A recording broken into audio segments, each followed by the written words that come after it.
Το ψυχρόφως από τις λάμπες φθορείου φώτιζε κάθε γωνιά του δικαστικού μεγάρου της Αθήνας εκείνο το πρωινό του Ιουλίου.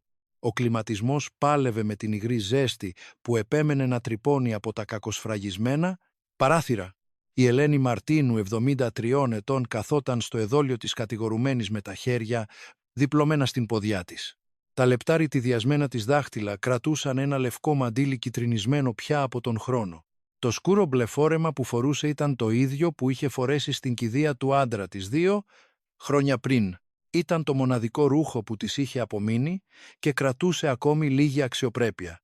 Ο δικαστής ξεφύλιζε τα έγγραφα της δικογραφίας, ενώ ο εισαγγελέας τακτοποιούσε τις σημειώσεις του. Η Ελένη κοιτούσε το γυαλισμένο γρανιτένιο πάτωμα βλέποντας την ίδια της την αντανάκλαση παραμορφωμένη. Έμοιαζε με σκιά εκείνης που υπήρξε κάποτε. Η γυναίκα που τραγουδούσε στις γειτονικές γιορτές στα πετράλωνα, που έφτιαχνε τις καλύτερες καρυδόπιτες και σπανακόπιτες για τις γειτόνισσες που μεγάλωσε 3 παιδιά με τον ιδρώτα. Της δουλειάς της τώρα βρισκόταν εκεί κατηγορούμενη για διατάραξη δημόσιας τάξης και επιθετική επετεία. Όλα είχαν αρχίσει 3 μήνες νωρίτερα, όταν η Ελένη είχε εκδιωχθεί από το διαμέρισμα όπου ζούσε 40 χρόνια. Η σύνταξη χειρίας του μακαρίτη άντρα της δεν έμπαινε πια κανονικά. «Υπάρχει λάθος στο σύστημα», της έλεγαν οι υπάλληλοι του ΕΦΚΑ, ένα λάθος που τραβούσε, που χρειαζόταν χαρτιά σφραγίδες, υπομονή, και η Ελένη δεν είχε πια τίποτα από όλα αυτά. Τα χρήματα τελείωσαν ύστερα, τελείωσε το φαγητό, ύστερα τελείωσε η ελπίδα. Η Ελένη άρχισε να κοιμάται στην Ομόνια. Οι νύχτες ήταν παγωμένες και τα χαρτόνια που έβρισκε στους δρόμους δεν έφταναν για να ζεστάνουν τα κουρασμένα της κόκαλα. Τη μέρα ζητούσε ελεημοσύνη κοντά στον σταθμό του μετρό. Οι περισσότεροι περνούσαν ίσια κοιτώντας τα κινητά τους, αποφεύγοντας το βλέμμα της. Κάποιοι της πετούσαν κέρματα χωρίς καν να κοιτάξουν το πρόσωπό της. Εκείνη ευχαριστούσε χαμηλόφωνα, πάντα ευχαριστούσε. Αλλά η πείνα σφίγγει, η πείνα πονά, η πείνα σε κάνει να κάνεις πράγματα που ποτέ δεν φανταζόσουν. Ήταν ένα απόγευμα Πέμπτης όταν η Ελένη είδε μια ομάδα καλοντημένων στελεχών να βγαίνουν από ένα ακριβό εστιατόριο σούσι στο Σύνταγμα. Γελούσαν δυνατά, χορτασμένοι, ευχαριστημένοι, με γεμάτες κοιλιές. Ένας από αυτούς πέταξε μισό κουτί φαγητό. Η Ελένη δεν το σκέφτηκε δεύτερη φορά. Έτρεξε στον κάδο και άρχισε να ψάχνει. Ο φύλακας του μαγαζιού την έδιωξε, αλλά εκείνη επέμεινε. Έπρεπε να φάει, έπρεπε να επιβιώσει. Εκείνη τη στιγμή η Ελένη είχε μια ιδέα γεννημένη από την απόγνωση αλλά και από τη μνήμη καλύτερων καιρών. Θυμήθηκε τότε που τραγουδούσε. Η φωνή της κάποτε ήταν όμορφη, καθαρή, σωστή. Είχε κερδίσει ακόμη και έναν ερασιτεχνικό διαγωνισμό τραγουδιού τη δεκαετία του 70 σε ένα παλιό αθηναϊκό ραδιόφωνο. Είχε τραγουδήσει σε γάμους, βαφτίσια, πανηγύρια εκκλησίας. Το τραγούδι ήταν πάντα το καταφύγιο της. Η Ελένη άρχισε να τραγουδά στον δρόμο. Διάλεξε ένα παλιό τραγούδι από εκείνα που αγαπούσε ο άντρας της, τα παιδιά του Πειραιά.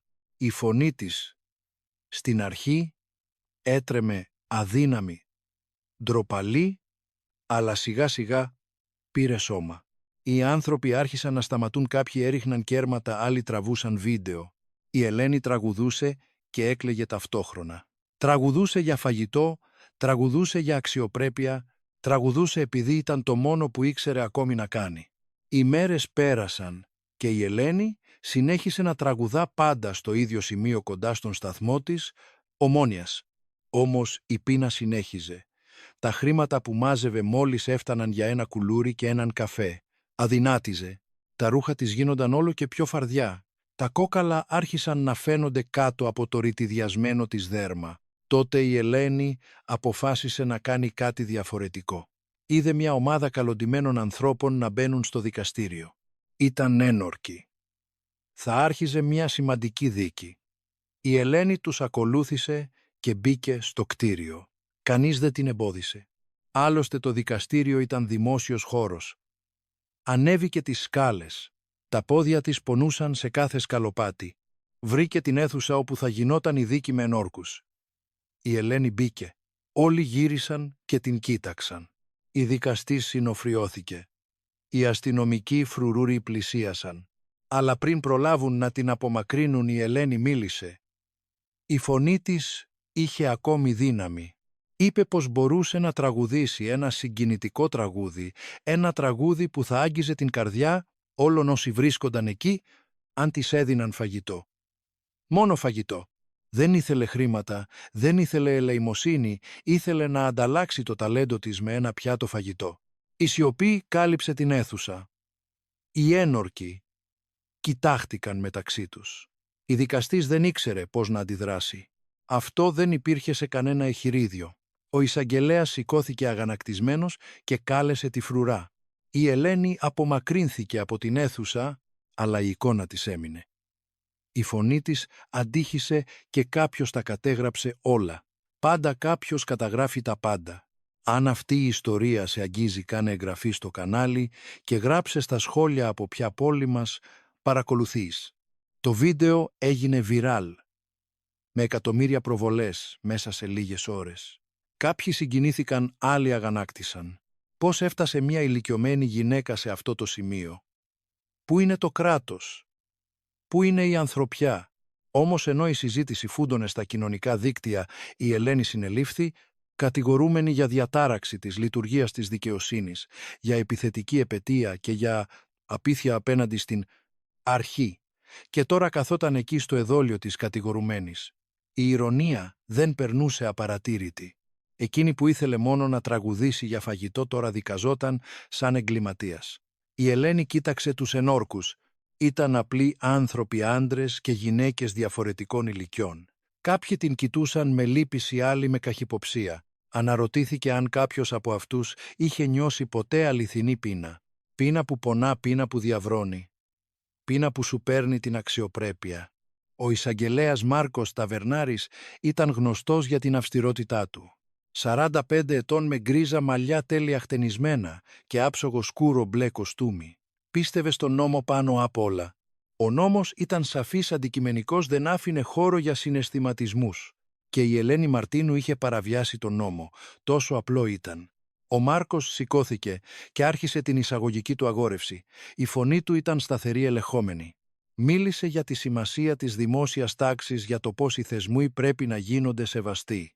Είπε πως το δικαστικό μέγαρο δεν είναι χώρος για θεάματα, πως η Ελένη ακόμη και σε κατάσταση ευαλωτότητας δεν είχε δικαίωμα να διακόψει μία δίκη, πως υπάρχουν κατάλληλα κανάλια για να ζητήσει κανείς βοήθεια, κοινωνικές υπηρεσίες, ξενώνες προγράμματα του Δήμου και του κράτους.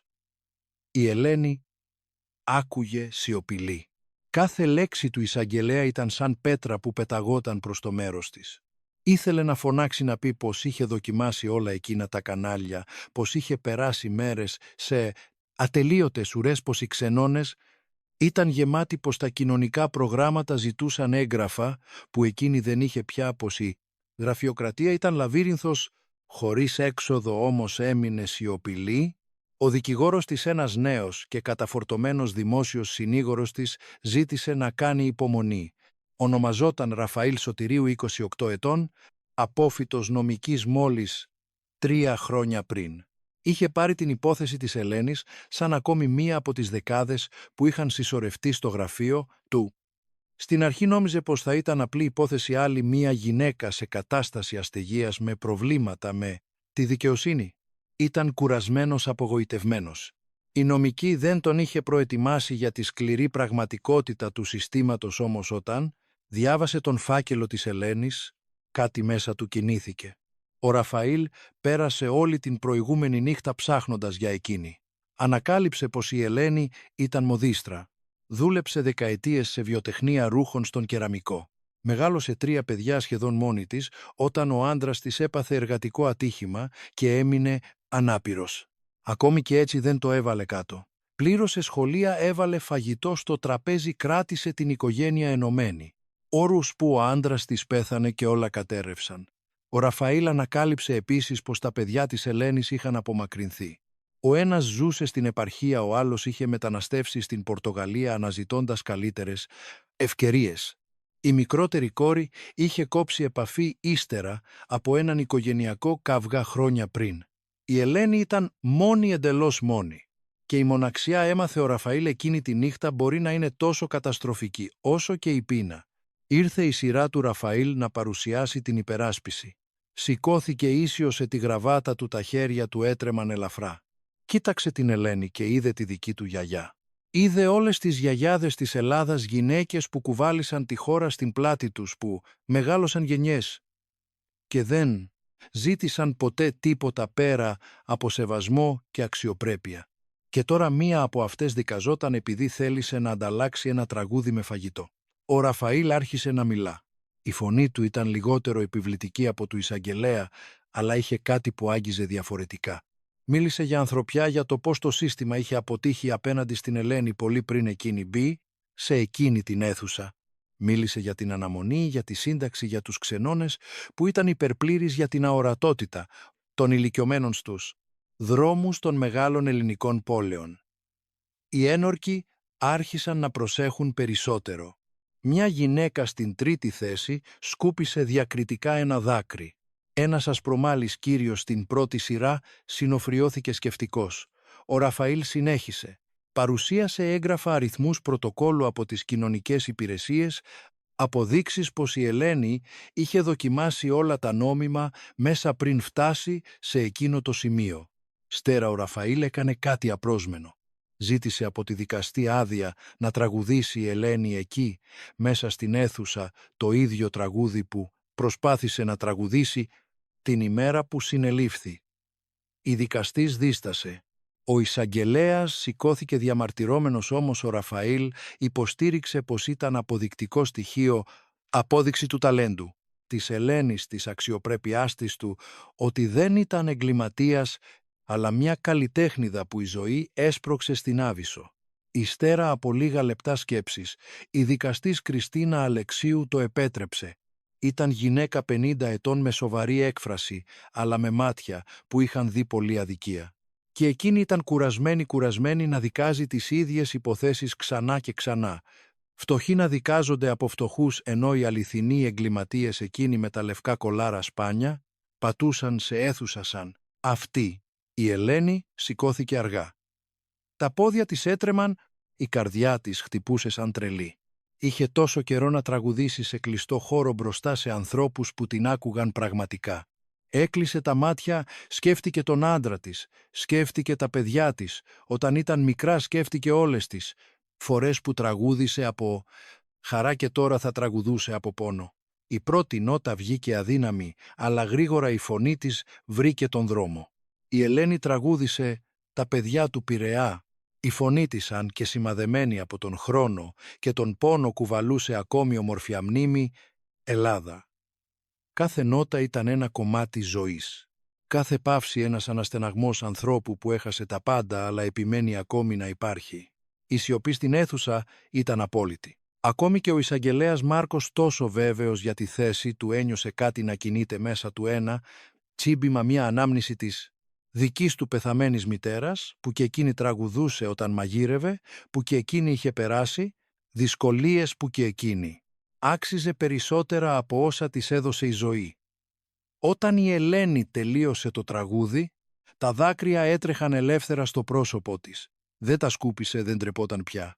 Είχε εκθέσει την ψυχή της μπροστά σε ξένους, είχε προσφέρει το μοναδικό αγαθό που της είχε απομείνει, τη φωνή της, και περίμενε να είναι αρκετό, όχι για να αθωωθεί, αλλά για να τη δουν, για να την αναγνωρίσουν ως άνθρωπο. Διατάχθηκε διάλειμμα στη δίκη. Οι ένορκοι οδηγήθηκαν σε ειδική αίθουσα για διάσκεψη. Η Ελένη επέστρεψε εξαντλημένη στο εδόλιο. Ο Ραφαήλ πλησίασε και της κράτησε το χέρι. Δεν είπε τίποτα, δεν χρειαζόταν. Εκείνη η απλή χειρονομία έλεγε περισσότερα από οποιονδήποτε νομικό λόγο. Στο μεταξύ, έξω από το δικαστικό μέγαρο άρχισε να συγκεντρώνεται πλήθος. Το βίντεο της Ελένης να τραγουδά μέσα στην αίθουσα είχε ήδη κυκλοφορήσει. Κάποιος το είχε τραβήξει και το είχε μοιραστεί. Τα κοινωνικά δίκτυα έβραζαν hashtag όπως «Δικαιοσύνη για την Ελένη» και «Τραγούδι για φαγητό» ήταν ανάμεσα στα πιο πολυσυζητημένα θέματα της χώρας. Δημοσιογράφοι μαζεύονταν στην είσοδο του κτηρίου.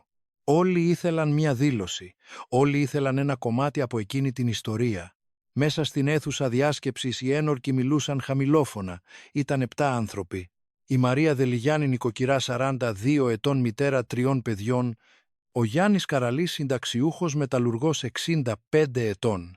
Η Πατρίτσια Παπαδοπούλου, δασκάλα 35 ετών.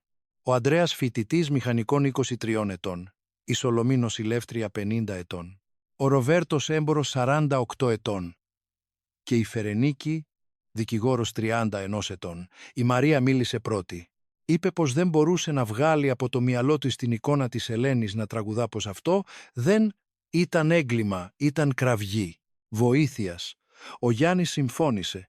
Είπε πως γνώριζε πολλούς ανθρώπους που τους είχε καταπιεί η γραφειοκρατία του ΕΦΚΑ, πως το σύστημα ήταν ελαττωματικό και πως η Ελένη ήταν θύμα, όχι εγκληματίας. Όμως ο Ροβέρτος διαφώνησε. Υποστήριξε πως αν το άφηναν να περάσει θα άνοιγαν προηγούμενο. Οποιοσδήποτε θα μπορούσε να εισβάλλει σε δικαστήριο και να κάνει ό,τι θέλει επικαλούμενος, ανάγκη. Η τάξη έπρεπε να διατηρηθεί. Η Φερενίκη, η δικηγόρος, στήριξε τον Ροβέρτο. Είπε πως όσο λυπηρή και αν ήταν η κατάσταση της Ελένης, ο νόμος ήταν σαφής και ο νόμος έπρεπε να τηρείται. Η συζήτηση άναψε. Η Πατρίτσια, η δασκάλα, ύψωσε τη φωνή της και είπε πως είχε κουραστεί να βλέπει τον νόμο να χρησιμοποιείται για να τιμωρεί τους αδύναμους ενώ οι ισχυροί μένουν ατιμόρυτοι. Πως η Ελένη δεν ήταν απειλή για την κοινωνία, πως το αληθινό έγκλημα ήταν να αφήνουν μία ηλικιωμένη να πεινά σε μια χώρα που έλεγε πως είναι χριστιανική και φιλόξενη. Ο Ανδρέας, ο φοιτητής, έμεινε σιωπηλός για λίγο. Σκεφτόταν τη δική του γιαγιά που ζούσε με τους γονείς του. Είχε την ίδια ηλικία με την Ελένη. Δεν μπορούσε να φανταστεί τη γιαγιά του να περνά κάτι τέτοιο, αλλά καταλάβαινε και το επιχείρημα για την τάξη, για τη σημασία των θεσμών. Ήταν διχασμένος. Η Σολομή, η νοσηλεύτρια, μίλησε τελευταία. Η φωνή της ήταν κουρασμένη, φορτωμένη με χρόνια δουλειάς σε δημόσιο νοσοκομείο. Είπε πως κάθε μέρα έβλεπε τις συνέπειες της ανισότητας, πως στα επίγοντα έφταναν άνθρωποι που δεν είχαν να φάνε, που αρρώστεναν επειδή δεν είχαν σπίτι, πως η Ελένη ήταν απλώς μία από χιλιάδες και πως η καταδίκη της δεν θα έλυνε τίποτα. Δεν θα άλλαζε το σύστημα, θα πρόσθετε μόνο περισσότερο πόνο στον πόνο. Η διάσκεψη παρατάθηκε. Έξω το πλήθος μεγάλωνε. Κάποιοι κρατούσαν πλακάτ. «Η Ελένη είμαστε εμείς», έγραφε ένα. «Το τραγούδι δεν είναι έγκλημα», έγραφε άλλο. Υπήρχαν ηλικιωμένοι στη διαδήλωση, νέοι μητέρες με παιδιά στην αγκαλιά, άνθρωποι σε κατάσταση αστεγίας που έδειχναν αλληλεγγύη στην Ελένη, άνθρωποι από κάθε γωνιά της πόλης. Ένας δημοσιογράφος πήρε συνέντευξη από μια γυναίκα στο πλήθος. Την έλεγαν σεβαστή, ήταν 70 ετών. Είπε πως ήταν και εκείνη χήρα, πως εξαρτιόταν και εκείνη από μια σύνταξη και πως αν δεν είχε τη βοήθεια των παιδιών της, θα μπορούσε να βρίσκεται στη θέση της Ελένης. Είπε πως η διαφορά ανάμεσα στο να έχει στέγη και να κοιμάσαι στον δρόμο ήταν πολύ μικρότερη όσο φαντάζονται οι άνθρωποι. Αρκούσε ένα απρόοπτο, μια αρρώστια, ένα γραφειοκρατικό λάθος. Μέσα στο δικαστήριο η δικαστής Κριστίνα Αλεξίου βρισκόταν στο γραφείο της. Ήξερε πως εκείνη η δίκη θα γινόταν συμβολική, όποιο και αν ήταν το αποτέλεσμα. Η Κριστίνα σκέφτηκε την καριέρα της 30 χρόνια στη δικαιοσύνη, είχε δει σχεδόν τα πάντα, όμως αυτή η υπόθεση ήταν διαφορετική. Άγγιζε κάτι βαθύτερο, την ευθραυστότητα της ανθρώπινης κατάστασης στη λεπτή γραμμή ανάμεσα στην αξιοπρέπεια και την απόγνωση. Το κινητό της Κριστίνας δονήθηκε. Ήταν μήνυμα από τη μεγαλύτερη αδελφή της. «Βλέπω στις ειδήσεις την υπόθεση της Ελένης. Εσύ είσαι η δικαστής. Θεέ μου, κρίση, κάνε το σωστό. Αυτή η γυναίκα χρειάζεται βοήθεια, όχι τιμωρία». Η Κριστίνα αναστέναξε. Δεν μπορούσε να αφήσει τα προσωπικά συναισθήματα να επηρεάσουν την κρίση της. Αλλά πώς χωρίζεις τον νόμο από την ανθρωπιά, πώς είσαι δίκαιος ενώ παραμένεις άνθρωπος. Η Ελένη συνέχιζε να κάθεται στο εδόλιο. Ο Ραφαήλ είχε βγει για να απαντήσει σε τηλεφωνήματα δημοσιογράφων. Εκείνη ήταν πάλι μόνη. Κοίταξε τον σταυρό στον τοίχο. Δεν ήταν ιδιαίτερα θρησκευόμενη, αλλά εκείνη τη στιγμή θέλησε να πιστέψει σε κάτι, σε κάποια δύναμη, που μπορούσε να παρέμβει, να κάνει τους ανθρώπους να καταλάβουν πως δεν ήταν κακή, πως απλώς πεινούσε, φοβόταν, κρύωνε. Ένας δικαστικός υπάλληλος πλησίασε και πρόσφερε στην Ελένη ένα ποτήρι νερό. Εκείνη το δέχτηκε με ένα νεύμα. Ήπιε αργά, απολαμβάνοντας κάθε γουλιά. Καθαρό δροσερό νερό, κάτι τόσο απλό και που είχε μάθει να εκτιμά. Στους δρόμους ακόμη και το πόσιμο νερό ήταν πρόκληση. Οι δημόσιες βρύσες ήταν λίγες. Οι άνθρωποι δεν ήθελαν να δίνουν νερό σε άστεγους. Υπήρχε πάντα φόβος, προκατάληψη, απόσταση. Ο υπάλληλος ήταν μεσήλικας με κουρασμένη έκφραση. Δούλευε στα δικαστήρια 20 χρόνια, είχε δει τόσα πράγματα, τόσες αδικίες μεταμφιεσμένες σε νόμο. Κοίταξε την Ελένη και ένιωσε λύπηση, αλλά ένιωσε και θυμό. Θυμό για ένα σύστημα που επέτρεπε σε ανθρώπους σαν εκείνη να φτάνουν ως εκεί. Σκέφτηκε να πει κάτι, αλλά δεν ήξερε τι. Έτσι στάθηκε απλώς εκεί σιωπηλός, κρατώντας τη συντροφιά. Τα λεπτά σέρνονταν. Η Ελένη έκλεισε τα μάτια και προσπάθησε να ηρεμήσει. Σκέφτηκε καλύτερες μέρες.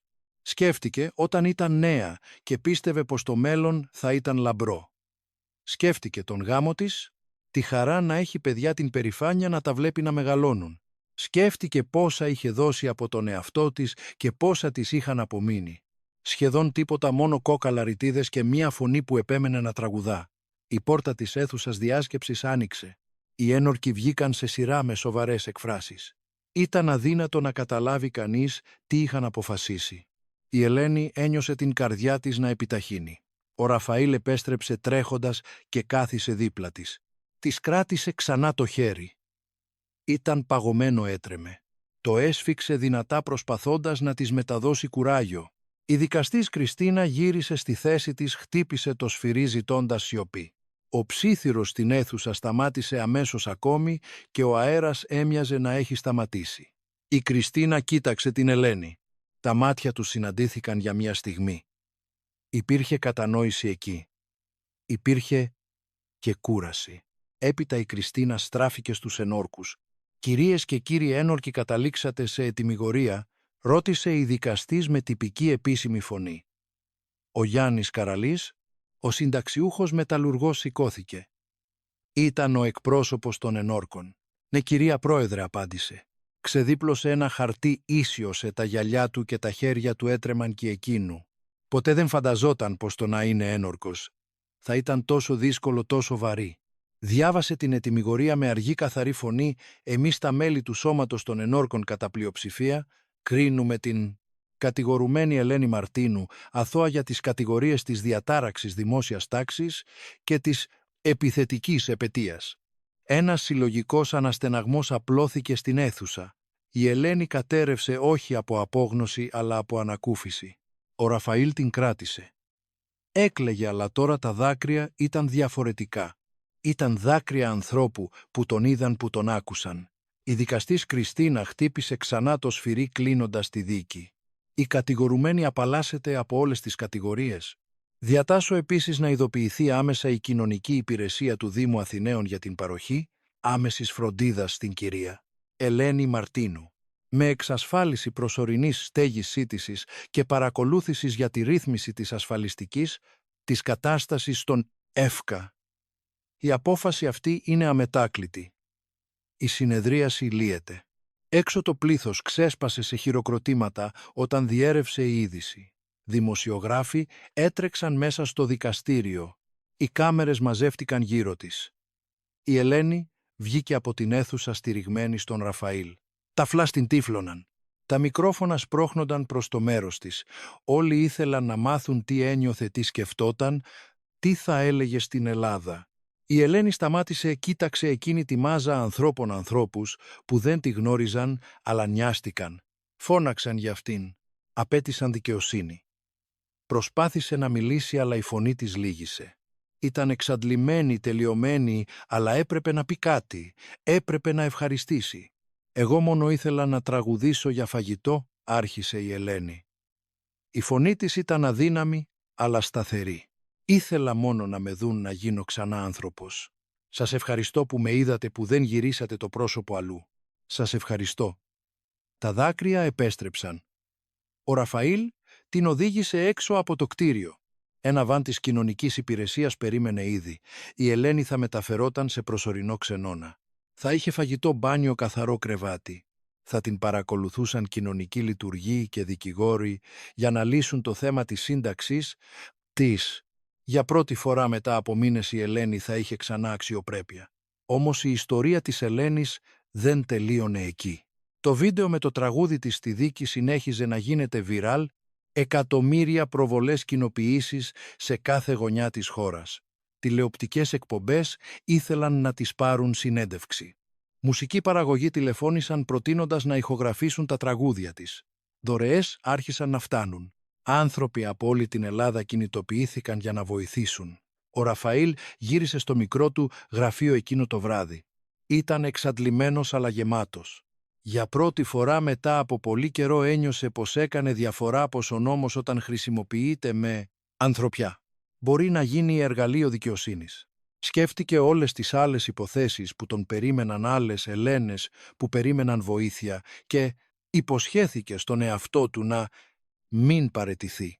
Και ο εισαγγελέας Μάρκος Ταβερνάρης στοχάστηκε την υπόθεση. Στο σπίτι του καθισμένος στο σαλόνι έπινε ουίσκι και σκεφτόταν την ετυμηγορία. Ένα μέρος του εξακολουθούσε να πιστεύει πως η τάξη έπρεπε να είχε διατηρηθεί, αλλά ένα άλλο μέρος, ένα μέρος που προσπαθούσε να πνίξει εδώ και χρόνια ένιωσε ανακούφιση. Η Ελένη ήταν ελεύθερη. Και ίσως μόνο εκείνη η υπόθεση να έκανε τους ανθρώπους να σκεφτούν, να έκανε το σύστημα να αλλάξει. Η δικαστής Κριστίνα Αλεξίου δείπνησε μόνη εκείνο το βράδυ. Ο άντρας της ταξίδευε για δουλειά. Ετοίμασε μια απλή σούπα. Καθώς έτρωγε σκέφτηκε την Ελένη, σκέφτηκε πόσες άλλες Ελένες υπήρχαν αόρατες, ξεχασμένες. Δεν είχε αυταπάτες πως εκείνη η δίκη θα άλλαζε την Ελλάδα. Αλλά ίσως να φύτευε έναν σπόρο, ίσως να έκανε κάποιον κάπου να δράσει διαφορετικά. Η Ελένη στον ξενώνα έκανε το πρώτο της ζεστό μπάνιο μετά από μήνες. Το νερό έτρεχε πάνω στο εύθραυστο σώμα της παρασύροντας μήνες βρωμιάς, ντροπής, πόνου. Έκλαψε κάτω από τον ντους. Έκλαψε όλα όσα είχε κρατήσει μέσα της. Όταν βγήκε, βρήκε καθαρά ρούχα να την περιμένουν. Ένα πιάτο ζεστό φαγητό, ρύζι, φασόλια, γιαχνί, κοτόπουλο, σαλάτα, αληθινό φαγητό. Έφαγε αργά, απολαμβάνοντας κάθε μπουκιά, ευχαριστώντας σε κάθε πυρουνιά. Εκείνο το βράδυ η Ελένη κοιμήθηκε σε κρεβάτι. Δεν ήταν άνετο. Το στρώμα ήταν λεπτό, το μαξιλάρι σκληρό, αλλά ήταν κρεβάτι με καθαρά σεντόνια και στέγη πάνω από το κεφάλι της. Κοίταξε το ξεφλουδισμένο ταβάνι του ξενώνα και χαμογέλασε. Ήταν ζωντανή, είχε επιβιώσει και για πρώτη φορά μετά από καιρό είχε ελπίδα. Οι επόμενες μέρες ήταν ένας ανεμοστρόβιλος. Η Ελένη ξυπνούσε νωρίς στον ξενώνα, ακόμη ασυνήθιστη στη ρουτίνα. Υπήρχαν ώρες για όλα. Πρωινό στις 7, μεσημεριανό στις 12, βραδινό στις 6. Υπήρχαν κανόνες, πολλοί κανόνες, αλλά υπήρχε και ασφάλεια. Και αυτό ήταν περισσότερο από ό,τι είχε εδώ και μήνες. Η κοινωνική λειτουργός που ανέλαβε την υπόθεση της λεγόταν Ιωάννα. Ήταν γυναίκα 38 ετών με μαύρα μαλλιά πιασμένα σε κότσο, κουρασμένα αλλά ευγενικά μάτια. Η Ιωάννα δούλευε στο σύστημα 15 χρόνια και είχε δει ιστορίες που ράγιζαν την καρδιά. Όμως κάτι στην Ελένη την άγγιξε ιδιαίτερα, ίσως επειδή της θύμιζε τη μητέρα της. Ίσως επειδή η ιστορία της αποκάλυψε την ευθραυστότητα όλων. Η Ιωάννα κάθισε με την Ελένη για πλήρη αξιολόγηση της κατάστασής της. Χρειάζονταν έγγραφα ταυτότητα, αφαμπέ, αποδεικτικό κατοικίας, ληξιαρχική πράξη θανάτου του άντρα, της πιστοποιητικό. Γάμου. Η Ελένη είχε κρατήσει κάποια χαρτιά σε μια πλαστική σακούλα κατά τους μήνες που έζησε στον δρόμο, αλλά πολλά είχαν καταστραφεί από την υγρασία και τον χρόνο. «Θα τα ξαναβγάλουμε όλα, κυρία Ελένη», είπε η Ιωάννα με υπομονή. «Θα τα καταφέρουμε, σας υπόσχομαι πως θα το λύσουμε». Η Ελένη χαμογέλασε αδύναμα. Είχε ακούσει υποσχέσεις και πριν αλλά κάτι στη φωνή της Ιωάννας ακουγόταν διαφορετικό, αληθινό. Αποφάσισε να εμπιστευτεί. Τι άλλο μπορούσε να κάνει? Η εμπιστοσύνη ήταν το μόνο που της είχε απομείνει. Στο μεταξύ η ιστορία της Ελένης συνέχιζε να απασχολεί τα μέσα. Μια πρωινή τηλεοπτική εκπομπή κάλεσε τον Ραφαήλ για συνέντευξη. Εκείνος δέχτηκε βλέποντας σε αυτό ευκαιρία να μιλήσει για ένα μεγαλύτερο πρόβλημα. Δεν ήταν μόνο η Ελένη. Ήταν οι χιλιάδες ηλικιωμένοι που εγκαταλείπονταν από το σύστημα, η αδυναμία της κοινωνικής ασφάλισης, η έλλειψη αποτελεσματικών δημόσιων πολιτικών. Ο Ραφαήλ εμφανίστηκε στο στούντιο αγχωμένος, δεν είχε ξαναβγεί στην τηλεόραση. Τα φώτα ήταν πολύ δυνατά, το περιβάλλον τεχνητό, αλλά όταν η παρουσιάστρια, μια μεσήλικη γυναίκα, ονόματι Μαρία Σάντου, άρχισε να κάνει ερωτήσεις, ο Ραφαήλ βρήκε τη φωνή του. Μίλησε με πάθος, με στοιχεία, με συγκεκριμένα παραδείγματα. Μίλησε για την αναμονή στον ΕΦΚΑ που έφτανε σε μήνες για τους υπερπλήρεις ξενώνες, για τη γραφειοκρατία που αποκλεί ακριβώς εκείνους που τη χρειάζονται περισσότερο. «Η Ελένη είναι μόνο η κορυφή του παγόβουνου», είπε ο Ραφαήλ κοιτώντας απευθείας στην κάμερα.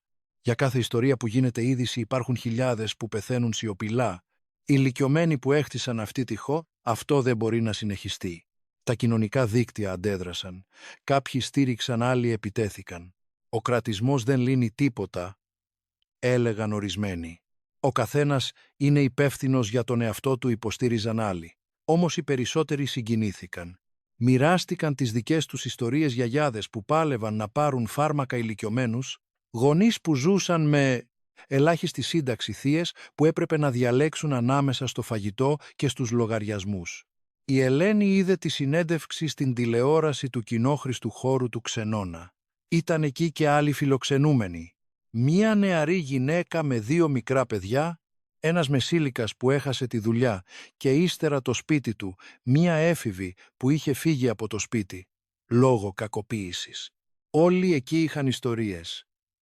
Όλοι ήταν αόρατοι, ώσπου κάτι τους έφερε στο φως. «Γίνατε διάσημη, κυρία Ελένη», είπε η νεαρή γυναίκα χαμογελώντας. «Το κινητό μου δεν σταματά να βγάζει ειδοποιήσεις για εσάς». Η Ελένη δεν ήξερε πώς να νιώσει γι' αυτό. Η φήμη δεν ήταν αυτό που ήθελε. Ήθελε μόνο να ζει με αξιοπρέπεια. Αλλά αν η ιστορία της μπορούσε να βοηθήσει άλλους, ίσως άξιζε. Ίσως ο πόνος της να μην πήγαινε χαμένος. Εκείνο το απόγευμα η Ιωάννα ήρθε με νέα. Είχε καταφέρει να κλείσει επίγον ραντεβού στον ΕΦΚΑ για την επόμενη εβδομάδα. Είχε επίσης επικοινωνήσει με έναν δικηγόρο ειδικευμένο σε συνταξιοδοτικά θέματα, ο οποίος προσφέρθηκε να βοηθήσει. Δωρεάν. Τα πράγματα άρχιζαν να κινούνται. Όμως η Ελένη ήταν κουρασμένη. Κουρασμένη από όλη εκείνη την αναστάτωση, κουρασμένη να είναι στο κέντρο της προσοχής.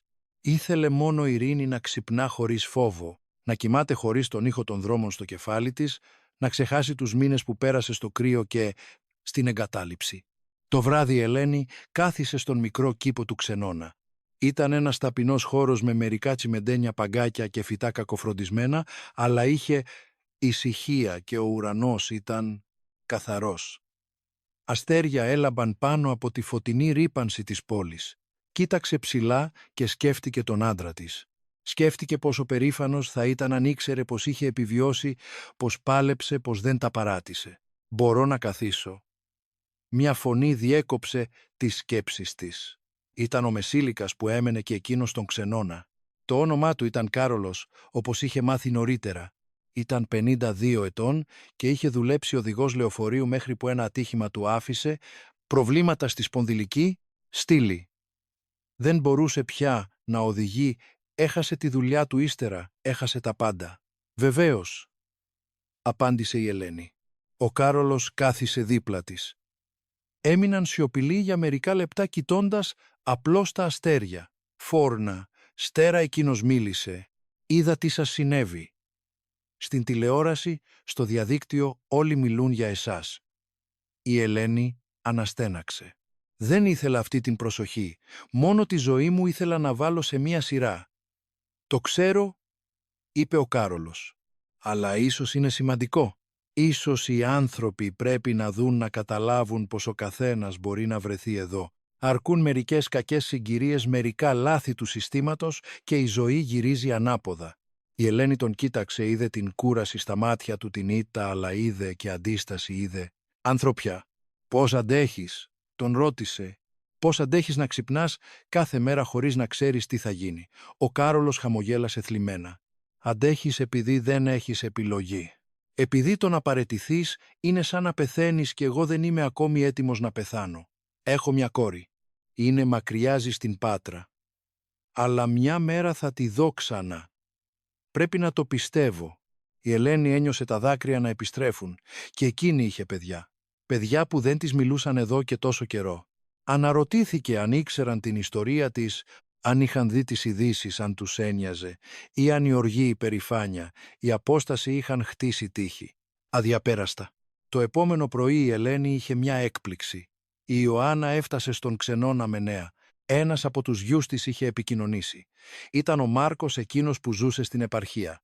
Είχε δει την ιστορία της μητέρας του στις ειδήσεις και ήταν συντετριμμένος. Δεν είχε ιδέα πως εκείνη βρισκόταν στον δρόμο. Νόμιζε πως ακόμη ζούσε στο παλιό διαμέρισμα και πως ήταν καλά. «Θέλει να έρθει να σας δει, κυρία Ελένη», είπε η Ιωάννα καθισμένη απέναντί της σε ένα μικρό γραφείο υποδοχής. Είπε πως μπορεί να φτάσει αύριο. «Θέλετε να μιλήσετε μαζί του?» Η Ελένη δεν ήξερε πώς να αντιδράσει. Ο Μάρκος, ο μεγαλύτερος γιος της, το αγόρι που κούνησε στην αγκαλιά της που έμαθε να περπατά, να διαβάζει ο άντρας που απομακρύνθηκε όταν αρρώστησε ο πατέρας του λέγοντας πως έπρεπε να φροντίσει τη δική του ζωή, πως δεν μπορούσε να κουβαλήσει το βάρος της οικογένειας. Η Ελένη είχε πληγωθεί τόσο τότε τόσο πολύ. «Δεν ξέρω αν θέλω να τον δω», παραδέχτηκε η Ελένη με φωνή που έτρεμε. Η Ιωάννα άγγιξε απαλά το χέρι της. «Το καταλαβαίνω, αλλά ίσως είναι σημαντικό και για τους δυο σας. Ίσως είναι η ευκαιρία να ξαναβρείτε ο ένας τον άλλον». Η Ελένη πέρασε την υπόλοιπη μέρα ανήσυχη, σκεπτόμενη τι θα έλεγε. Αν θα κατάφερνε να κοιτάξει τον Μάρκο χωρίς θυμό, χωρίς πίκρα. Δεν είχε δύναμη για άλλο πόνο. Είχε ήδη πονέσει πολύ. Ο Μάρκος έφτασε την επόμενη μέρα όπως υποσχέθηκε. Ήταν διαφορετικός, μεγαλύτερος φυσικά. Τα μαλλιά του άρχιζαν να ασπρίζουν στους κροτάφους, είχε ρητίδες γύρω από τα μάτια. Κρατούσε ένα σακίδιο και είχε την έκφραση ανθρώπου που δεν κοιμήθηκε καλά. Είχε περάσει όλη τη νύχτα στο λεωφορείο από την επαρχία για να φτάσει στην Αθήνα. Όταν ο Μάρκος είδε την Ελένη, σταμάτησε. Εκείνη καθόταν στον κήπο του ξενώνα στο ίδιο σημείο όπου είχε μιλήσει με τον Κάρολο. Του φάνηκε τόσο μικρή, τόσο εύθραυστη, τόσο διαφορετική από τη δυνατή γυναίκα που θυμόταν από την παιδική του ηλικία. Ο Μάρκος ένιωσε το στήθος του να σφίγγεται, ένιωσε την ενοχή να πέφτει πάνω του σαν πέτρα. «Μάνα», είπε πλησιάζοντας αργά. Η Ελένη τον κοίταξε. Για μια στιγμή είδε το 8χρονο αγόρι που έτρεχε μέσα στο σπίτι, τον επαναστατημένο έφηβο, τον νέαρο άντρα γεμάτο σχέδια, και τώρα τον άντρα έναν ξένο με το πρόσωπο του γιού της. «Μάρκο», απάντησε μόνο αυτό. Εκείνος κάθισε δίπλα της. Έμειναν σιωπηλού. Η σιωπή ανάμεσά τους ήταν πυκνή, φορτωμένη με χρόνια που δεν έζησαν μαζί, με λόγια που δεν υπόθηκαν, με πίκρες που συσσωρεύτηκαν. «Δεν ήξερα», είπε τελικά ο Μάρκος. «Ορκίζομαι πως δεν ήξερα ότι ήσουν έτσι». «Αν ήξερες τι θα έκανες», τον διέκοψε η Ελένη. Η φωνή της ήταν πιο σκληρή απ' όσο ήθελε. «Δεν θέλησες να μάθεις όταν αρρώστησε ο πατέρας σου. Είπες πως δεν μπορούσες να βοηθήσεις, πως είχες τη ζωή σου. Τι άλλαξε τώρα?» Ο Μάρκος χαμήλωσε το κεφάλι. «Έκανα λάθος. Ήμουν νέος εγωιστής. Νόμιζα πως ο κόσμος γυρίζει γύρω από εμένα. Το μετανιώνω, μάνα. Κάθε μέρα το μετανιώνω». Η Ελένη ένιωσε κάτι να κινείται μέσα της. Θυμός, ναι. Αλλά και ανακούφιση. Ανακούφιση που ήταν εκεί που επέστρεψε, που εκείνη δεν ήταν πια εντελώς μόνη. «Όταν πέθανε ο πατέρας σου προσπάθησα να σε πάρω τηλέφωνο», είπε η Ελένη με δάκρυα να κυλούν. «Δεν απάντησες. Μου έστειλες μήνυμα ότι ήσουν απασχολημένος, ότι θα μιλούσαμε αργότερα. Αλλά αυτό το αργότερα δεν ήρθε ποτέ». «Το ξέρω», είπε ο Μάρκος κλαίγοντας και εκείνος πια. «Το ξέρω και δεν έχω δικαιολογία. Ήμουν δειλός. Φοβήθηκα να αντιμετωπίσω τον πόνο, οπότε έφυγα. Αλλά δεν θα φύγω ξανά. Θέλω να το διορθώσω. Θέλω να σε φροντίσω». Η Ελένη κοίταξε τον γιο της στα μάτια. Είδε ειλικρίνεια μετάνοια, αλλά είδε και την ίδια ευθραυστότητα που ένιωθε και εκείνη. Ο Μάρκος δεν ήταν ήρωας. Ήταν απλώς ένας άνθρωπος με λάθη που προσπαθούσε να διορθώσει το παρελθόν. Και ίσως όλοι αυτό ήταν άνθρωποι με λάθη που προσπαθούν να κάνουν το σωστό. «Δεν ξέρω αν μπορώ να τα συγχωρήσω όλα», παραδέχτηκε η Ελένη. «Πόνεσε πολύ. αλλά θέλω να προσπαθήσω. Θέλω να ξαναβρω τον γιο μου». Αγκαλιάστηκαν. Ήταν αγκαλιά αμήχανη διστακτική στην αρχή, αλλά σιγά σιγά έγινε πιο σταθερή, πιο αληθινή. Εκεί σε εκείνον τον ταπεινό κήπο ενός ξενώνα στην Αθήνα μητέρα και γιος άρχισαν να ξαναχτίζουν μια γέφυρα που είχε γκρεμιστεί από τον χρόνο και την απόσταση. Ο Μάρκος έμεινε όλη την ημέρα στον ξενώνα. Μίλησαν πολύ. Εκείνος της είπε για τη ζωή του στην επαρχία, για τη δουλειά του ως καθηγητής σε ένα μικρό σχολείο, για τη γυναίκα του και τα 2 παιδιά τους που η Ελένη δεν είχε γνωρίσει ακόμη τα εγγόνια της. Η Ελένη άκουγε τα πάντα διψασμένη για λεπτομέρειες, για κομμάτια ζωής που είχε χάσει. Όταν βράδιασε ο Μάρκος έπρεπε να φύγει. Είχε κλείσει ένα φτηνό ξενοδοχείο κοντά. Υποσχέθηκε πως θα γυρίσει την επόμενη μέρα και τις επόμενες. Υποσχέθηκε πως δεν θα εξαφανιστεί ξανά. Η Ελένη τον πίστεψε ή ήθελε να τον πιστέψει. Μερικές φορές η ελπίδα είναι το μόνο που σε κρατά. Οι εβδομάδες πέρασαν και η ρουτίνα της Ελένης στον ξενώνα σταθεροποιήθηκε. Ξυπνούσε, έπινε καφέ, συμμετείχε σε εργαστήρια που προσέφερε ο χώρος. Υπήρχαν μαθήματα χειροτεχνίας, κύκλοι συζήτησης, γιατρικές επισκέψεις. Η Ελένη άρχισε να παίρνει βάρος. Τα μάγουλα της απέκτησαν ξανά λίγο χρώμα. Τα μάτια της ανέκτησαν λίγη από τη χαμένη τους λάμψη. Ο Μάρκος κράτησε την υπόσχεσή του. Επισκεπτόταν τη μητέρα του όποτε μπορούσε. Τα Σαββατοκύριακα ερχόταν με λεωφορείο από την επαρχία. Έφερνε φρούτα, έφερνε νέα, έφερνε αγάπη. Σιγά σιγά η σχέση τους ξαναχτιζόταν. Δεν ήταν τέλεια. Υπήρχαν στιγμές έντασης, άβολες σιωπές, αλλά υπήρχαν και στιγμές γέλιου κοινών αναμνήσεων, αληθινής σύνδεσης. Η Ιωάννα συνέχιζε να δουλεύει την υπόθεση της Ελένης. Η γραφειοκρατία ήταν αργή, εκνευριστική, αλλά ένα-ένα τα έγγραφα μαζεύονταν. Το ραντεβού στον Εύκα τελικά έγινε. Η Ελένη, συνοδευόμενη από την Ιωάννα και τον δικηγόρο που προσφέρθηκε να βοηθήσει, πήγε στο υποκατάστημα. Περίμεναν ώρες. Το σύστημα έπεσε. Ύστερα επανήλθε, ύστερα ξανάπεσε, αλλά στο τέλος της ημέρας υπήρξε πρόοδος. Το λάθος που είχε εμποδίσει την καταβολή της σύνταξης εντοπίστηκε. Ήταν πρόβλημα στο σύστημα, όπως η Ελένη πάντα ήξερε. Ένα ψηφίο πληκτρολογημένο λάθος, ένα διπλό μητρό, κάτι απλό που είχε προκαλέσει μήνες ταλαιπωρίας. Η διαδικασία διόρθωσης ξεκίνησε. Θα έπαιρνε ακόμη μερικές εβδομάδες, αλλά υπήρχε φως στην άκρη του τούνελ. Στο μεταξύ οι δωρεές συνέχιζαν να φτάνουν. Άνθρωποι από όλη την Ελλάδα έστελναν χρήματα, ρούχα, μηνύματα συμπαράστασης. Μια διαδικτυακή καμπάνια συγκέντρωσε πάνω από 20.000 ευρώ για την Ελένη. Εκείνη δεν ήξερε τι να κάνει με τόσα χρήματα. Ποτέ δεν είχε κάτι παρόμοιο στη ζωή της. Ο Ραφαήλ, που είχε γίνει κάτι σαν νομικός προστάτης της Ελένης, βοήθησε στη διαχείριση των πόρων. Αποφάσισαν πως ένα μέρος θα χρησιμοποιούνταν για να σταθεί η Ελένη στα πόδια της. Να νοικιάσει ένα μικρό διαμέρισμα, να αγοράσει βασικά έπιπλα, να έχει ένα μικρό ταμείο ανάγκης. Το υπόλοιπο θα δωριζόταν στον ίδιο τον ξενώνα και σε οργανώσεις που βοηθούσαν ανθρώπους σε κατάσταση αστεγίας. «Θέλω να βοηθήσω κι άλλους», είπε η Ελένη όταν πήραν αυτή την απόφαση. «Θέλω η ιστορία μου να χρησιμεύσει σε κάτι μεγαλύτερο». Η απόφαση να δωρήσει σημαντικό μέρος των χρημάτων προκάλεσε ακόμη μεγαλύτερη συγκίνηση. Τα ρεπορτάζ για την Ελένη άρχισαν να εστιάζουν όχι μόνο στον πόνο της, αλλά στη γενεοδωρία της, στην ανθρωπιά της. Έγινε σύμβολο αντίστασης και αλληλεγγύης. Αλλά δεν ήταν όλα ρόδινα. Υπήρχαν και επικριτές. Άνθρωποι που έλεγαν πως η Ελένη εκμεταλλευόταν την κατάσταση, πως έβγαζε χρήματα από τη δυστυχία, της πως δεν άξιζε τόση προσοχή, ενώ άλλοι υπέφεραν και εκείνοι σιωπηλά. Τα κακεντρεχή σχόλια έρχονταν κυρίως από τα κοινωνικά δίκτυα, όπως πάντα. Η Ελένη προσπαθούσε να μην τα διαβάζει, αλλά ήταν δύσκολο. Οι λέξεις πονούσαν. Δεν είχε ζητήσει φήμη. Δεν είχε ζητήσει χρήματα, μόνο τα βασικά ήθελε. Αλλά οι άνθρωποι έκριναν έτσι κι αλλιώς, πάντα υπήρχε κρίση. Αγνοήστετα τη συμβούλεψε ο Ραφαήλ. Πάντα θα υπάρχει κάποιος που θα επικρίνει. Πάντα θα υπάρχει κάποιος που δεν καταλαβαίνει. Το σημαντικό είναι πως εσείς ξέρετε την αλήθεια και πως βοηθάτε να αλλάξουν πράγματα. και πράγματα πράγματι άρχισαν να αλλάζουν. Η υπόθεση της Ελένης οδήγησε σε ειδική επιτροπή του Δημοτικού Συμβουλίου Αθηναίων για να διερευνηθεί η κατάσταση των ηλικιωμένων σε ευαλωτότητα. Κατατέθηκαν προτάσεις για βελτίωση των κοινωνικών υπηρεσιών.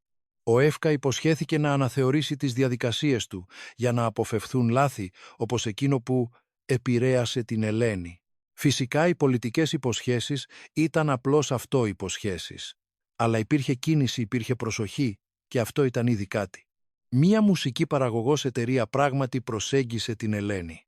Ήθελαν να ηχογραφήσουν δίσκο μαζί της.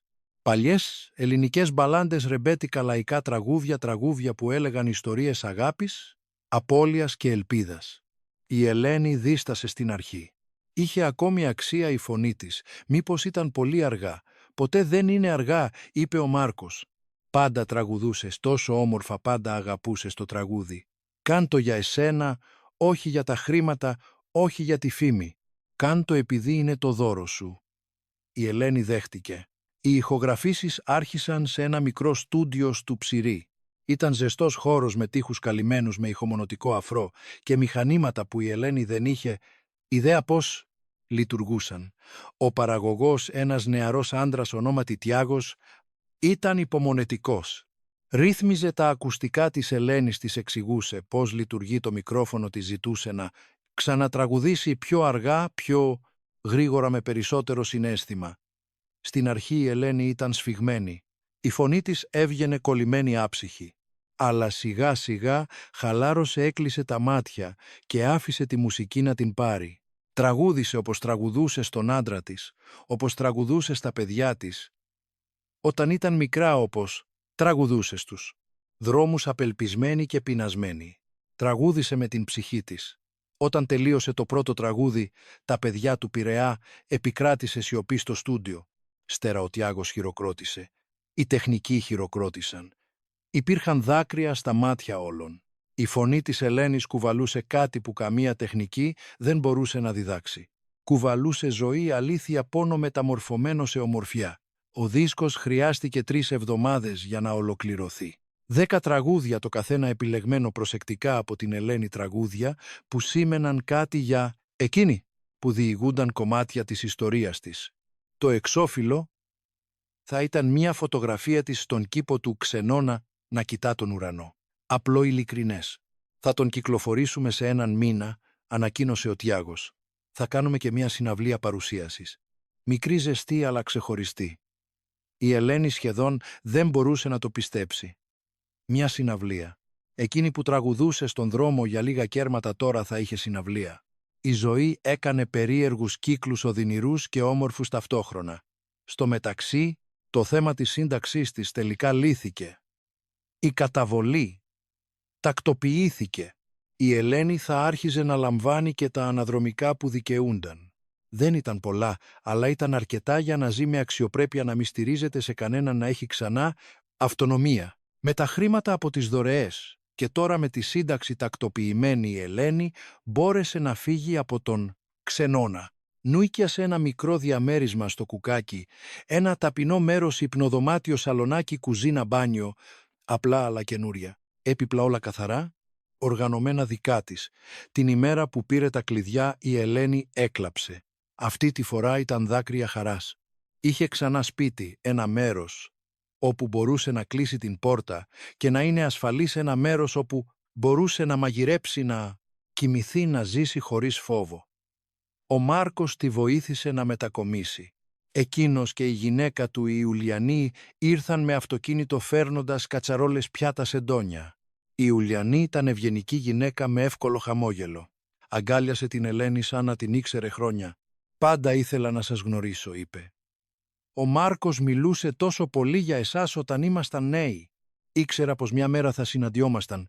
Ήρθαν και τα εγγόνια της Ελένης, ο Λουκάς 7 ετών και η Άννα 5. Όμορφα παιδιά γεμάτα ενέργεια.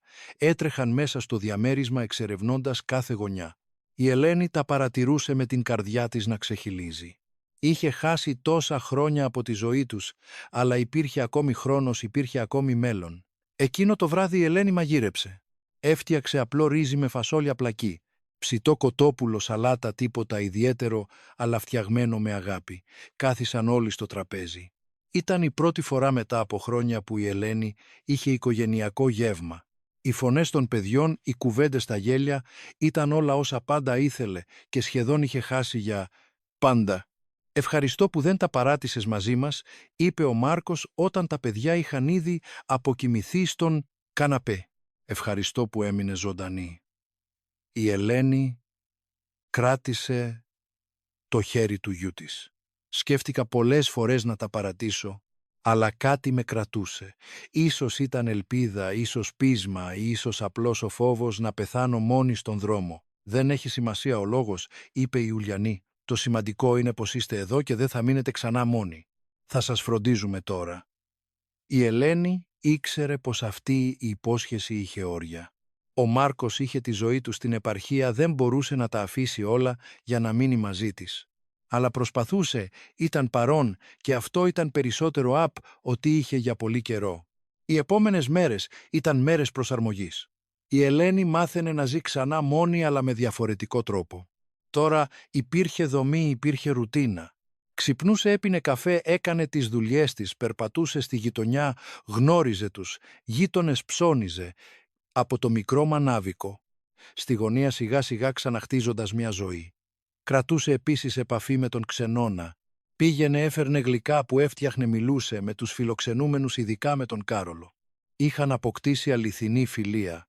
Ο Κάρολος ήταν ακόμη στον ξενώνα, περιμένοντας να εγκριθεί το επίδομα αναπηρίας του. Η Ελένη υποσχέθηκε να τον βοηθήσει σε ό,τι χρειαζόταν. «Εσύ τα κατάφερες», της είπε ο Κάρολος σε μία από εκείνες τις επισκέψεις. «Κατάφερες να βγεις. Μας δίνεις ελπίδα. Και εσύ θα τα καταφέρεις», τον διαβεβαίωσε η Ελένη. «Μην τα παρατήσεις. Είμαι εδώ. Θα σε βοηθήσω». Και τον βοήθησε. Με τα χρήματα των δωρεών η Ελένη πλήρωσε δικηγόρο για τον Κάρολο, κάλυψε ιατρικές εξετάσεις που χρειαζόταν, τον συνόδευσε, σε ραντεβού έκανε για εκείνον όσα είχαν κάνει άλλοι για εκείνη. Επειδή καταλάβαινε, επειδή είχε βρεθεί στην ίδια θέση, επειδή η αλληλεγγύη δεν ήταν απλώς λέξη, ήταν πράξη. Η ημέρα της συναυλίας παρουσίασης του δίσκου έφτασε. Ήταν Σάββατο βράδυ. Ο χώρος που επιλέχθηκε ήταν ένα μικρό θέατρο στο Παγκράτη χωρητικότητας 200 ατόμων. Τα εισιτήρια εξαντλήθηκαν σε λιγότερο από μία ώρα. Δημοσιογράφοι, θαυμαστές, περίεργοι, όλοι ήθελαν να δουν την Ελένη να τραγουδά. Όλοι ήθελαν να είναι μέρος αυτής της ιστορίας. Η Ελένη ήταν νευρική. Είχαν περάσει δεκαετίες από τότε που ανέβηκε σε πραγματική σκηνή. Και τώρα θα υπήρχαν τόσοι άνθρωποι, τόσα μάτια, τόση προσδοκία. Και αν έκανε λάθος, και αν η φωνή της την πρόδιδε, και αν απογοήτευε όλους. «Θα είστε υπέροχοι», είπε ο Τιάγος ρυθμίζοντας το μικρόφωνο. «Απλώς νιώστε τη μουσική. Αφήστε την να σας οδηγήσει».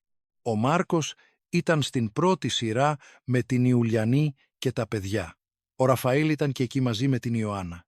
Ο Κάρολος πήρε ειδική άδεια να βγει από τον ξενώνα και ήρθε με άλλους φιλοξενούμενους. Ακόμη και η δικαστής Κριστίνα Αλεξίου ήταν παρούσα διακριτικά στο πίσω μέρος του θεάτρου. Τα φώτα έσβησαν. Το θέατρο σώπασε. Η Ελένη μπήκε στη σκηνή. Φορούσε ένα απλό σκούρο μπλε φόρεμα κομψό. Τα μαλλιά της ήταν πιασμένα σε κότσο. Κράτησε το μικρόφωνο με τα δύο χέρια τρέμοντας ελαφρά. «Καλησπέρα», είπε και η φωνή της αντίχησε στο θέατρο. «Δεν ξέρω καλά τι να πω. Ποτέ δεν φαντάστηκα πως θα βρισκόμουν εδώ. Ποτέ δεν φαντάστηκα πως τόσοι άνθρωποι θα νοιάζονταν για την ιστορία μου. Θέλω να ευχαριστήσω όλους όσοι με βοήθησαν όταν ήμουν στον πάτο, όσοι με είδαν όταν ήμουν αόρατη. Αυτό το τραγούδι είναι για εσάς». Άρχισε να τραγουδά τα παιδιά του Πειραιά. Το ίδιο τραγούδι που είχε τραγουδήσει στους δρόμους, το ίδιο τραγούδι που είχε τραγουδήσει στο δικαστήριο. Όμως τώρα ήταν διαφορετικό. Τώρα δεν ήταν απόγνωση. Ήταν γιορτή, ευγνωμοσύνη, ζωή. Το κοινό έμεινε σε απόλυτη σιωπή. Κάθε νότα της Ελένης αντιχούσε, εισχωρούσε, άγγιζε. Κάποιοι έκλαιγαν, άλλοι απλώς άκουγαν απορροφώντας τα πάντα. Όταν τελείωσε, ξέσπασε θύελλα χειροκροτημάτων. Όλοι σηκώθηκαν όρθιοι. Παρατεταμένο χειροκρότημα. Η Ελένη χαμογέλασε με δάκρυα να τρέχουν ελεύθερα. Τραγούδισε και τα άλλα 9 τραγούδια του δίσκου. Κάθε ένα έγινε δεκτό με τον ίδιο ενθουσιασμό. Ανάμεσα στα τραγούδια η Ελένη μιλούσε για τον άντρα της, για τα παιδιά της, για τους δρόμους, για την πείνα. Ήταν ομή ειλικρινής. Δεν έκρυβε τον πόνο, αλλά γιόρταζε και την υπέρβαση. Στο τέλος της συναυλίας η Ελένη κάλεσε τον Μάρκο στη σκηνή του, ζήτησε να σταθεί δίπλα της. «Αυτός είναι ο γιος μου», είπε. «Χαθήκαμε για λίγο, αλλά ξαναβρεθήκαμε. Και έμαθα πως ποτέ δεν είναι αργά να ξαναρχίσεις, ποτέ δεν είναι αργά να συγχωρήσεις, ποτέ δεν είναι αργά να αγαπήσεις». Ο Μάρκος αγκάλιασε τη μητέρα του στη σκηνή. Το κοινό ξέσπασε ξανά σε χειροκροτήματα. Υπήρχε κάτι βαθιά ανθρώπινο εκείνη τη στιγμή, κάτι που ξεπερνούσε τη μουσική την ψυχαγωγία. Ήταν σύνδεση, ήταν ελπίδα, ήταν απόδειξη πως οι άνθρωποι μπορούν να αλλάξουν, πως οι καταστάσεις μπορούν να βελτιωθούν, πως η ζωή όσο σκληρή κι αν είναι αξίζει ακόμη να τη ζεις. Μετά τη συναυλία έγινε μια μικρή δεξίωση. Η Ελένη μίλησε με πολλούς ανθρώπους. Κάποιοι μοιράζονταν τις δικές τους ιστορίες δυσκολίας, άλλοι ήθελαν απλώς μία αγκαλιά, μία φωτογραφία. Η Ελένη ήταν εξαντλημένη αλλά ευτυχισμένη. Μια ευτυχία που είχε ξεχάσει πως υπάρχει. Ο Ραφαήλ την πλησίασε με νέα. «Κυρία Ελένη, μια μεγάλη δισκογραφική επικοινώνησε. Θέλουν να διανύμουν τον δίσκο σας πανελλαδικά. Θέλουν να κάνετε μια μικρή περιοδεία σε αρκετές πόλεις». Η Ελένη σχεδόν δεν μπορούσε να το πιστέψει. «Περιοδεία. Μα είμαι γριά Ραφαήλ. Δεν ξέρω αν αντέχω να ταξιδεύω, να τραγουδάω τόσο». «Εσείς αποφασίζετε», είπε ο Ραφαήλ, «αλλά σκεφτείτε το καλά.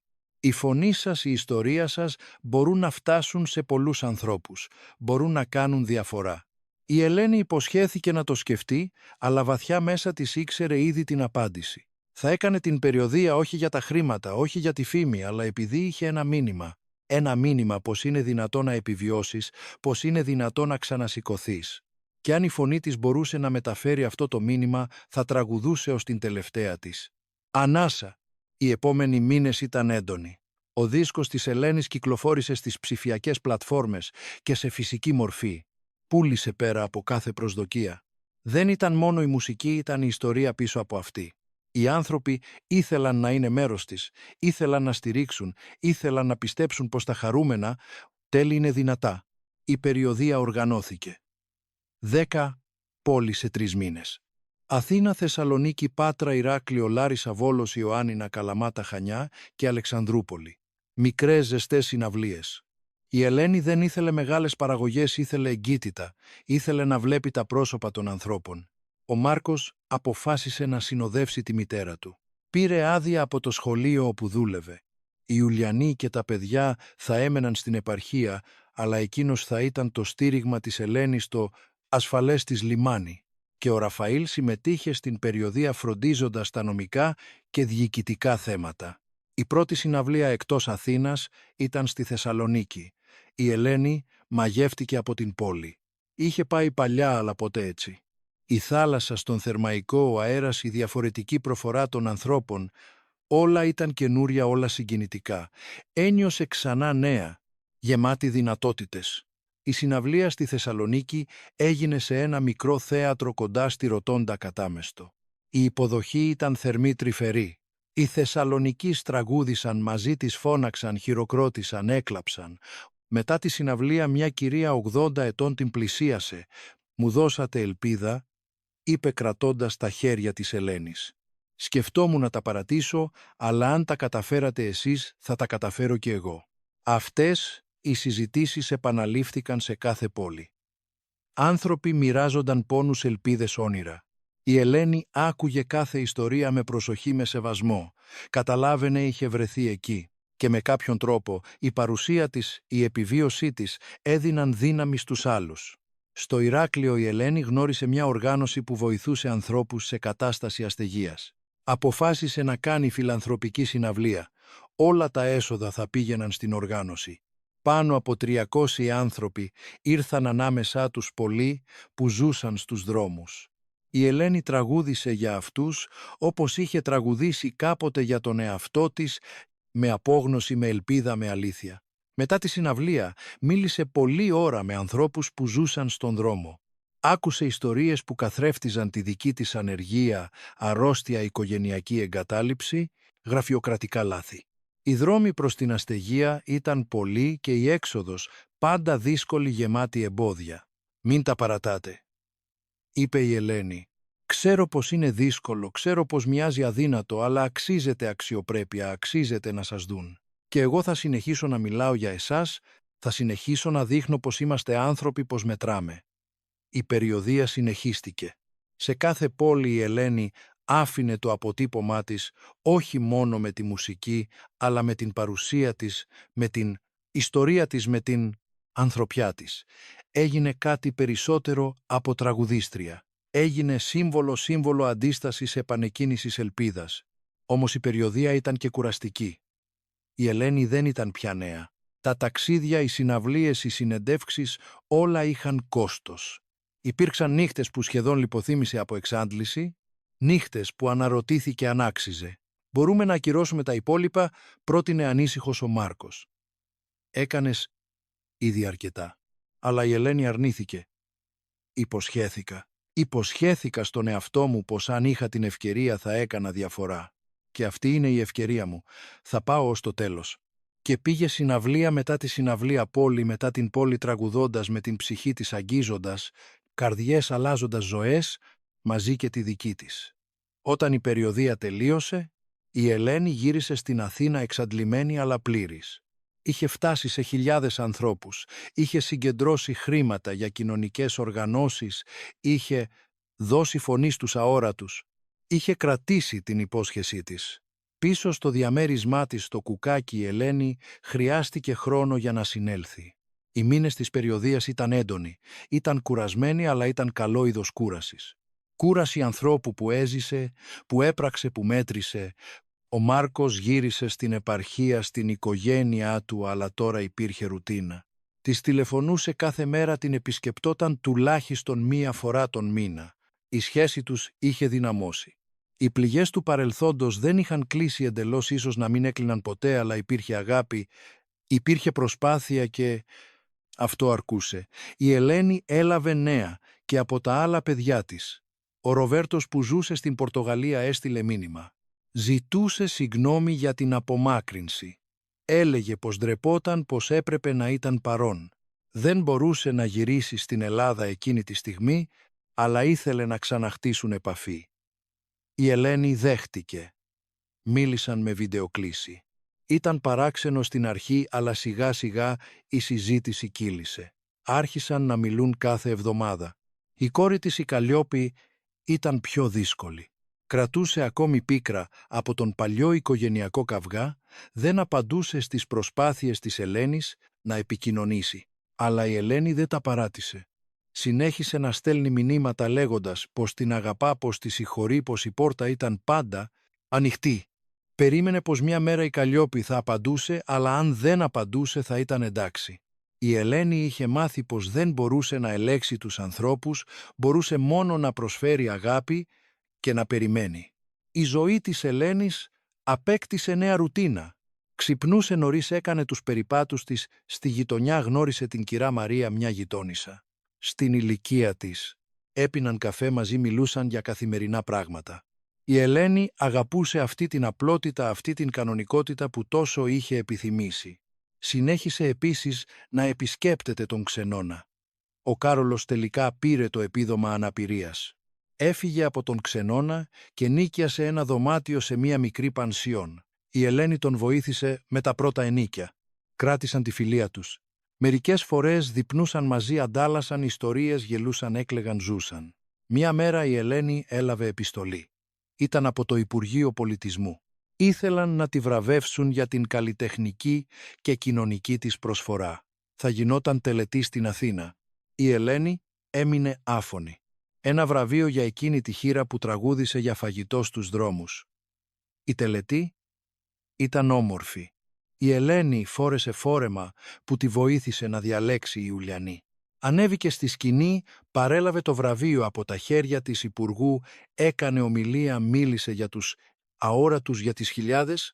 Ελένες που βρίσκονταν ακόμη στους δρόμους για τη συλλογική ευθύνη να φροντίζουμε τους πιο ευάλωτους για το πώς η τέχνη μπορεί να γίνει εργαλείο κοινωνικής μεταμόρφωσης. «Δεν είμαι εδώ επειδή είμαι ξεχωριστή», είπε η Ελένη με τη φωνή της να αντυχεί στο γεμάτο αμφιθέατρο. «Είμαι εδώ επειδή στάθηκα τυχερή.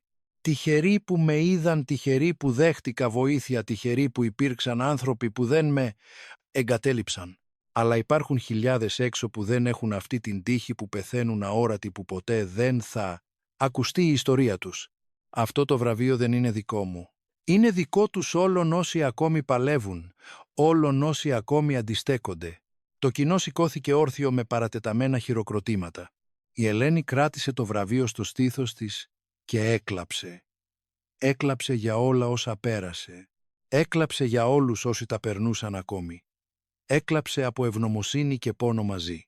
Μετά την τελετή, πολλοί πολιτικοί και δημόσια πρόσωπα θέλησαν να μιλήσουν με την Ελένη. Υπόσχονταν σχέδια, υπόσχονταν αλλαγές. Η Ελένη άκουγε ευγενικά αλλά με σκεπτικισμό. Είχε μάθει πως οι υποσχέσεις είναι εύκολες, οι πράξεις δύσκολες. Όμως αν έστω μία από εκείνες τις υποσχέσεις γινόταν πραγματικότητα, θα άξιζε. Ένας νεαρός δημοσιογράφος την πλησίασε ζητώντας συνέντευξη. Τον έλεγαν Φίλιππο, ήταν 25 ετών. Ήθελε να κάνει ντοκιμαντέρ για την Ελένη, για όλη τη διαδρομή της από τους δρόμους στη σκηνή, από την αορατότητα στην αναγνώριση. «Γιατί θέλεις να το κάνεις αυτό?» ρώτησε η Ελένη. «Επειδή η ιστορία σας πρέπει να υποθεί ολόκληρη», απάντησε ο Φίλιππος. «Όχι μόνο οι όμορφες στιγμές, αλλά όλα. Ο πόνος, ο αγώνας, η ομή πραγματικότητα. Οι άνθρωποι πρέπει να καταλάβουν πως αυτό που συνέβη σε εσάς μπορεί να συμβεί στον καθένα». Η Ελένη συμφώνησε. Το ντοκιμαντέρ χρειάστηκε 6 μήνες για να ολοκληρωθεί. Ο Φίλιππος την ακολουθούσε στην καθημερινότητά της. Κατέγραψε τους περιπάτους της, τις επισκέψεις της, στον ξενώνα της, συζητήσεις της με τον Κάρολο και την κυρά Μαρία. Πήρε συνεντεύξεις από τον Μάρκο, τον Ραφαήλ, την Ιωάννα. Πήρε συνεντεύξεις από ανθρώπους που η Ελένη γνώρισε στους δρόμους, από τη δικαστή Κριστίνα, ακόμη και από τον εισαγγελέα Μάρκο, που παραδέχτηκε πως άλλαξε η οπτική του για τις υποθέσεις κοινωνικής ευαλωτότητας. Το ντοκιμαντέρ προβλήθηκε σε φεστιβάλ κινηματογράφου στην Αθήνα. Η απήχηση ήταν άμεση. Επιλέχθηκε για άλλα ελληνικά και διεθνή φεστιβάλ. Κέρδισε βραβεία. Αγοράστηκε από πλατφόρμα streaming. Εκατομμύρια άνθρωποι το είδαν. Η Ελένη έγινε γνωστή πέρα από τα σύνορα της Ελλάδας. Έλαβε προσκλήσεις να μιλήσει σε διεθνή συνέδρια για τα ανθρώπινα δικαιώματα, τη γύρανση, την κοινωνική ανισότητα. Δέχτηκε μερικές. Μιλούσε με τη χαρακτηριστική της απλότητα, χωρίς μεγάλους προετοιμασμένους λόγους, μόνο με την αλήθεια της εμπειρίας της. Όμως μέσα σε όλη αυτή την αναγνώριση η Ελένη κρατούσε τα πόδια της στη γη. Ήξερε πως η φήμη περνά, πως κάποια στιγμή άλλη ιστορία θα καταλάμβανε τα πρωτοσέλιδα, άλλος άνθρωπος θα γινόταν το σύμβολο της στιγμής και εκείνη θα επέστρεφε στην κανονική της ζωή. Και αυτό ήταν εντάξει, επειδή αυτό που πραγματικά ήθελε δεν ήταν ποτέ η φήμη, ήταν η αξιοπρέπεια, και αυτήν την είχε ξαναβρει. 2 χρόνια πέρασαν από την ημέρα που η Ελένη τραγούδισε στο δικαστήριο. 2 χρόνια που έμοιαζαν με ολόκληρη ζωή ή με πολλές ζωές. Η Ελένη του τότε και η Ελένη του τώρα ήταν ο ίδιος άνθρωπος, αλλά ήταν και διαφορετική. Ο πόνος την είχε μεταμορφώσει, η δυστυχία την είχε διδάξει, η υπέρβαση την είχε δυναμώσει. Καθόταν στο διαμέρισμά της ένα πρωινό Σαββάτου. Έπινε καφέ και κοιτούσε από το παράθυρο. Ο δρόμος ήταν ήσυχος, ήταν ακόμη νωρίς. Σκεφτόταν όλα όσα είχε ζήσει, τις τρομερές στιγμές στον δρόμο, το κρύο, την πείνα, τον φόβο, αλλά σκεφτόταν και την καλοσύνη που βρήκε τον Ραφαήλ, την Ιωάννα, την Κριστίνα, αγνώστους που έγιναν φίλοι, μια χώρα που παρά όλα της τα προβλήματα είχε ακόμη ανθρώπους που νοιάζονταν. Το τηλέφωνο χτύπησε. Ήταν η Καλλιόπη, η κόρη της. Μετά από 2 χρόνια τελικά τηλεφώνησε. Η Ελένη απάντησε με τα χέρια να τρέμουν. «Μαμά», η φωνή της Καλλιόπης από την άλλη άκρη ήταν φορτωμένη συγκίνηση. «Είδα το ντοκιμαντέρ, είδα όλα όσα πέρασες. Λυπάμαι τόσο πολύ. Λυπάμαι που δεν ήμουν εκεί που άφησα την περηφάνεια να με τυφλώσει. Η Ελένη έκλαψε. «Κόρη μου, παιδί μου». Μίλησαν για ώρες. Η Καλλιόπη μίλησε για τη ζωή της, για τα δικά της προβλήματα, τους δικούς της αγώνες. Και εκείνη είχε πονέσει και εκείνη είχε χαθεί. Μητέρα και κόρη μοιράστηκαν πόνους, ζήτησαν συγχώρεση, πρόσφεραν αγάπη. «Θέλω να σε δω», είπε η Καλλιόπη. «Μπορώ να έρθω αύριο». «Μπορείς», απάντησε η Ελένη. Η πόρτα ήταν πάντα ανοιχτή. Την επόμενη μέρα η Καλλιόπη έφτασε. Ήταν 42 ετών πια. Είχε μακριά μαλλιά με μερικές άσπρες τρίχες μάτια που έμοιαζαν με τις Ελένης. Η αγκαλιά τους ήταν μεγάλη σφιχτή, γεμάτη χαμένα χρόνια και ελπίδα για τα χρόνια που έρχονταν. Ήρθε και ο Μάρκος με την οικογένειά του. Ο Ροβέρτος κατάφερε να πάρει άδεια από τη δουλειά του στην Πορτογαλία και γύρισε στην Ελλάδα, ειδικά για τη συνάντηση. Για πρώτη φορά μετά από πάνω από 10 χρόνια, η Ελένη είχε και τα 3 της παιδιά γύρω της. Το τραπέζι ήταν γεμάτο, υπήρχαν γέλια, υπήρχαν δάκρυα, υπήρχε ζωή. «Δεν φανταζόμουν πως αυτό θα ήταν δυνατό», είπε η Ελένη κοιτώντας κάθε παιδί της. «Νόμιζα πως σας είχα χάσει για πάντα». «Ποτέ δεν μας έχασες, μάνα», είπε ο Ροβέρτος. «Εμείς χαθήκαμε. Αλλά εσύ μας βρήκες ξανά. Πάντα ήσουν η πηξίδα μας». Μετά το δείπνο τα παιδιά έπαιζαν στο σαλόνι, οι ενήλικες μιλούσαν στην κουζίνα για απλά, καθημερινά θέματα. Και η Ελένη κατάλαβε πως αυτό ακριβώς ήθελε πάντα.